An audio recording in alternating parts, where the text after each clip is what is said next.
Hello everybody, Friday 22nd of May 2020, Mr West here, Principal of Temple Moor High School for our weekly update, assembly, parent engagement presentation, and hopefully you're all safe and well, and I'm glad you could join us again this Friday.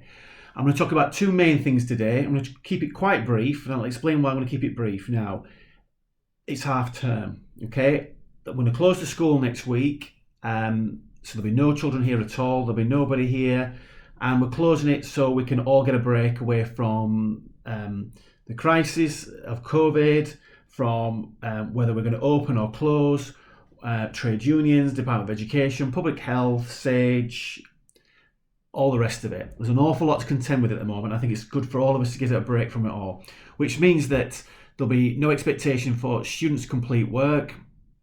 Therefore, to parents, obviously, I know you're doing an amazing job. I've had some great feedback from parents this week around some of the frustrations that you've felt and that you haven't actually supported your children the best you can. You're doing a great job, and I've spoken to some parents this week about reassuring them that they're doing everything they possibly can, and I'm very grateful. So just take a bit of a step back now and try and enjoy the half term the best you can and enjoy the good weather and get some fresh air. So there'll be no expectation for you to complete work. If students want to consolidate work and continue, that's absolutely fine, but there's no expectation from myself. My staff have been told this morning via their weekly briefing from myself to kind of take a step back as well and get a break from school, and they won't be setting you any additional work. Okay, so that's the first thing. Right, let's just talk about two other main things. The first one will be around potential for opening. I'm going to kind of reiterate some of the things I said last week, and I might add some additional information for you this week, and then I'm going to talk about how we're going to change remote learning, and then I'm going to stop there. Okay, so let's talk about this 1st of June deadline. First thing is, it's not a deadline. All right, the advice from the Department of Education is that schools can reopen from the 1st of June. Now, I will not be opening from the 1st of June. I'll explain to you why. So there'll be no 10s and 12s being brought back into school. The only children that will be in school from the 1st of June will be those students that are already attending. So I'm in school today. I think we've got 5 or 6 students in this morning, and they are children of parents who are critical workers. And obviously they've been in touch with the school and they've been attending the school over the last 2 months. And they will continue to do that. All right. So that's the first thing to remember. That will not change, all right? So we'll have a skeleton staff in school to look after those students. Everyone else will stay at home, and that includes year 10s and 12s. I spoke previously about the potential for 10s and 12s to come back in, and I think the ambition from the Department of Education, the government, is that there's some form of contact. The guidance that predicates any opportunity for year 10s and 12s to come back into school, that guidance was meant to be published last week. I think I referred to it. It hasn't been published as yet. Now, we can speculate all we want about why that might be the case, and as a civil servant, I can't speculate in a public arena. So what I will say is this: as it's not out and I haven't got it, it's impossible for me to complete other tasks, which are namely a significant series of risk assessments that need to be completed that I would have to then sign off. Now, I can't sign any of those or complete that work until that guidance comes out, because as the parents will understand, insurance indemnities will be invalid. So I would have to, first of all, get that guidance, analyse it, review it. It would then have to start the process of risk assessments. At the same time, the 5 tests that have been set by the government about releasing lockdown permanently have to be completed. That includes the R rating, which we are aware of. There are a number of stumbling blocks around trade unions. There's teaching trade unions that have got a number of tests that they feel need to be satisfied before they are prepared to support the government on opening schools. That has to happen.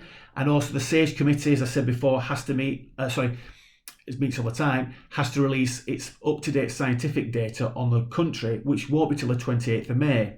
Given all of that, and it's half term, and all those risk assessments have to be done, then I have to be comfortable and confident that every child will be safe and every member of staff will be safe. Then I have to sign it. I can't actually open the school. And there's an awful lot of work to do there. So it's not going to happen on the 1st of June, as you can imagine. It might not happen on the 8th of June, and it might not happen on the 15th of June. So it will be done when it's done.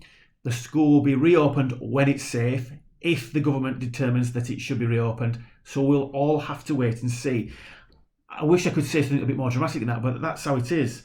And those of you that will know me, I take my responsibility as a principal extremely seriously. And under no circumstances would I endanger any child in this school, nor staff, nor parent. So I will not sign anything until I'm satisfied all of those things have been completed. So that's just to reassure you. Okay.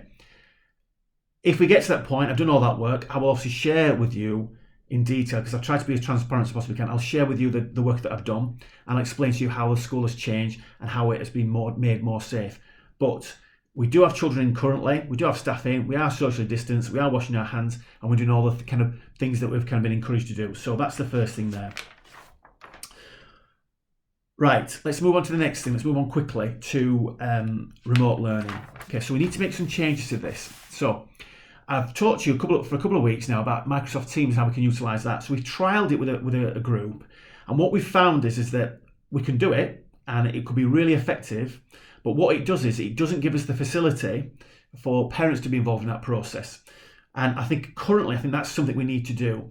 So what we've decided to do is we feel it will be too much of a large undertaking to actually implement it, train staff up, train parents up, and train children up in this next 6 or 7 weeks after half term. We feel that we might lose a bit of momentum from what we've already done. So what we're going to do is we're going to pause on that, and we're going to reintroduce it introduce it in September.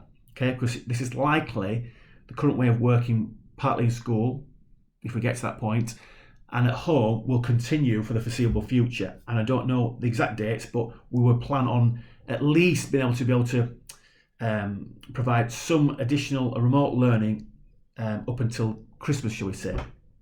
That's what we plan for, but ideally we'll be back in school a lot sooner than that, but I don't know.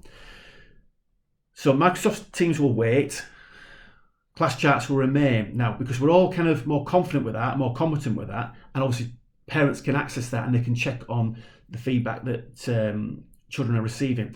But they've also added some additional features. So there's the ability to now direct message the teacher. So over the next couple of weeks, you will receive a letter explaining to you how that actually works, how to use it well, and some kind of training around what to do with that. So you'll have some direct opportunity, some direct feedback with the teachers. It's a bit like a WhatsApp messaging service. So that's been embedded into the class chart system.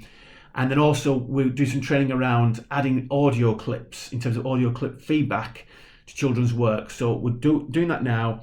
That'll be sent out in the next couple of weeks. I think I mentioned to you before that we're going to try to not push out as much work and give a bit more time for children to complete that work, which means that teachers have a bit more time to complete the feedback, and then we've got that kind of connection with each other, which I think is the thing that we're not as strong as we could be, and I think that parents and children and students would appreciate more of. So that's what we're focusing on. We're going to stick to what we know now rather than bringing a whole new system. We can do that in September if we have to do it.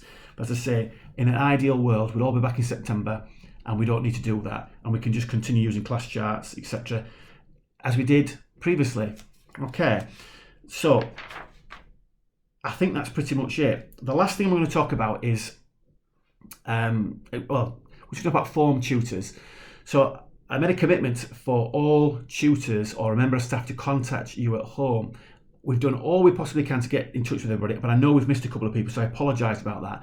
If you are concerned about us not being in touch with you, can you please email myself or contact the school via telephone, or contact your pastoral officer that represents your year group, and we will follow that up immediately and make sure we've got that contact. I've spoken to form tutors this morning, and I've talked about the welfare and well-being of children, and to make sure that when we come back into this next half term up until the summer, we have much more frequent contact. So that should be a lot more, should be better, a better service for everybody there. What we'd like to do is we'd like to do that via telephone, but we're also open to those parents that have the facility to use Microsoft Teams or Zoom, and we'll try and have that interaction, ideally with a parent and with a child and with a teacher or their form tutor. Okay, so we are working on that. Again, more details will come out in the next couple of weeks. But for now, it's a pretty short briefing. I wish you well. I'm grateful for all your messages of support this week from staff, from students and from parents. And I hope you have a relaxing half term as best you can. And I wish you well, and I'll speak to you again probably not next Friday because I'm going to have a break next week. It'll be the following Friday. So it'll be a fortnight today, and I'll continue these briefings right through to the summer. If anything significant comes up between now and in a fortnight's time, I will make sure that message gets out to you via the app. But for next week, I think we're going to all have a big break, and I look forward to speaking to you again soon. So all the best to everybody, and we'll see you next half term. Bye for now.